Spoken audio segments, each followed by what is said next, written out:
Welcome to Unit 7 of the TESOL course at Southern Utah University. In this video, we'll talk about culture teaching. We'll talk about the need to teach culture, and then we'll talk about different strategies and approaches for teaching culture. Do we need to teach culture? The answer is very clearly yes. This is something that needs to be part of the language classroom. And the reason is that learners are not good at noticing these invisible aspects of culture on their own. Even highly proficient users of the language, in terms of knowing lots of grammar, vocabulary, having good pronunciation, they are missing many of these cultural understandings. Even students who have been immersed in the culture for years can also not have picked up on some of these important aspects of the culture. So it's just not something that happens naturally through exposure to the culture. It's something that for most learners seems to be a really hard thing to notice and pick up. And the problem is that when we don't pick up these things and we don't acquire them as part of our language proficiency, then we're not going to be accepted into that host culture. Problems can arise where we get stigmatized or marginalized and we're prevented from participating in that culture fully. We can't contribute to it. It keeps language learners on the fringes of society instead of a full participant. Often when someone lacks this sociocultural and pragmatic awareness, even when they're a good language user, the problem is they are assumed to be maybe rude or lazy, or that they just have limited vocabulary and grammar and poor pronunciation. And this is because the language user hasn't learned how to adjust their language to fit the different social contexts that they encounter in the culture. So this is something that's really important. If we don't teach it, learners are going to have a lot of difficulty. The good news is it can be taught and it can be learned. In fact, studies suggest that just a teacher taking time to explain a simple aspect related to pragmatics or sociolinguistics, uncovering or making visible these invisible parts of the culture, has an almost immediate and very powerful impact on learners, that they can pick it up quite quickly, but it needs to be taught. They are just not good at figuring it out on their own. So let's talk about some different methods for teaching culture. Essentially what we want to do, as I mentioned, is to reveal these invisible aspects of the culture. Things like turn taking, things like social status and how we have to adjust our language to fit different situations when we use language. So often most experts will recommend that you get students to observe and analyze social language in action. Now this can be in person. Go to a place where people talk. Go and listen. Or use videos. Examine written texts and look at how people are using the language and how they're communicating with one another. When you do this and you're analyzing, you want to focus on what's the relationship between the participants. What's the setting? Would the language be different if there was a different relationship? Would the language be different if it was in a different setting? What kinds of interactions are happening? What's happening with turn taking, with pausing, with interrupting? Who's in control of the conversation? These are all important things to start analyzing. And the goal here is to help users see, is this similar or different to what I expect it to be?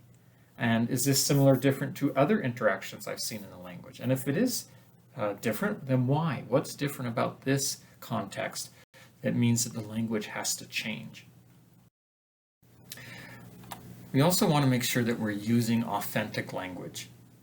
Sometimes when we use textbooks or we try to just come up with sample social interactions for students to look at, our language can be artificial and not really represent sometimes the messiness or even the appropriateness that happens in a real situation.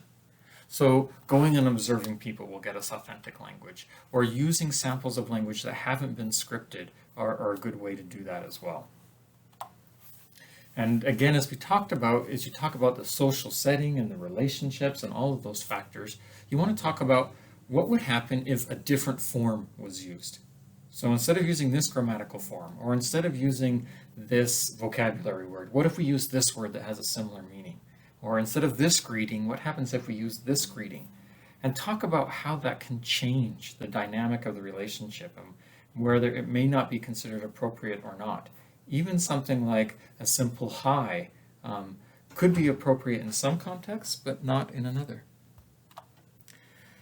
You also want to help learners start thinking about the reasons behind these interactions. Why does this speaker use this form? And why does this speaker use this form? And why are they pausing here? Or why are they taking turns here? Or why are these people feel comfortable overlapping each other and interrupting one another? As students start thinking more about the reasons why, they'll get better at being more independent analyzers of social language. And they'll start understanding more why they need to make these choices, not just that there are different choices and it's confusing to know when to where and where to use these different choices. And it's okay to learn with your students. You don't have to be an expert. All of us are still learning about the many different registers and contexts that language is used, even in our native language. So we can observe with students, and then we can analyze with students, and we can learn through that process with them. But you'll become more of an expert than your students are, and so you can offer more insight to them. It's also important that as teachers, we learn about our students' culture. We want to be able to understand our students better. We also want to be able to identify potential areas of cross-cultural interference.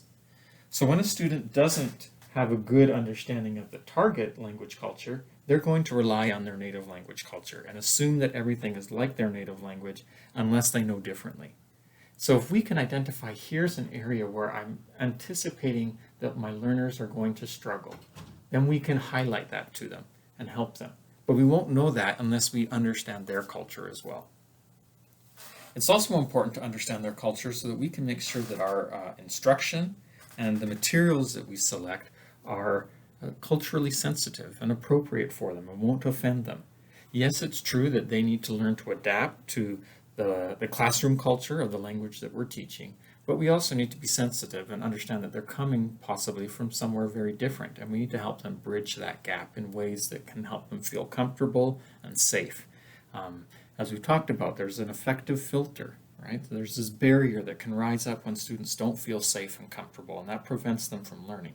So what we want to do is create a classroom atmosphere that is culturally sensitive, that can help them recognize and understand and appreciate the new culture without feeling threatened or unsafe.